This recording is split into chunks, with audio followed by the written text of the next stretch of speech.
अश्विन महिन्यात नवरात्रात भोंडल्याची सुरुवात होते.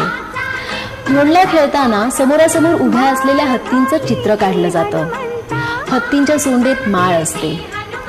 हस्त नक्षत्राच्या या काळात झेंडू, मखमल, कोरंटी ह्या फुलांचा वापर करून माळ तयार केली जाते. हत्तींभोवती फेर धरून मुली उभ्या राहतात, गीत गातात. सासर माहेरची हकीकत सांगणारे गीत. वडीलधाऱ्या स्त्रियांकडून मुली नवनवीन गीत शिकतात.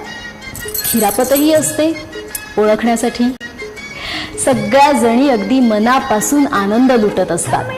खिरापतीचा, भोंडल्याचा आस्वाद घेत असतात. भोंडला म्हणजे अश्विन महिन्याचं वैभवच. ज्याप्रमाणे पश्चिम महाराष्ट्रात भोंडला साजरा करतात, त्याप्रमाणे वऱ्हाड खानदेशात फुलाबाईचा उत्सव. उत्सव एकच, फक्त नावं वेगळी. आज आपण भोंडल्याची काही गीतं पाहणार आहोत.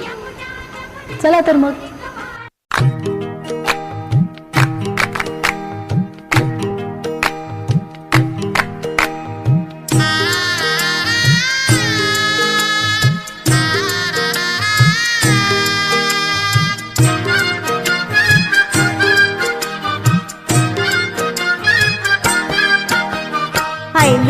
पैलमा गणेश देवा, पैलमा गणेश देवा, माझा खेळ मांडून दे करीन तुझी सेवा. माझा खेळ मांडून दे करीन तुझी सेवा. माझा खेळ मांडिला वेशीच्या दारी, माझा खेळ मांडिला वेशीच्या दारी. पारव घुमत बुरजावरी,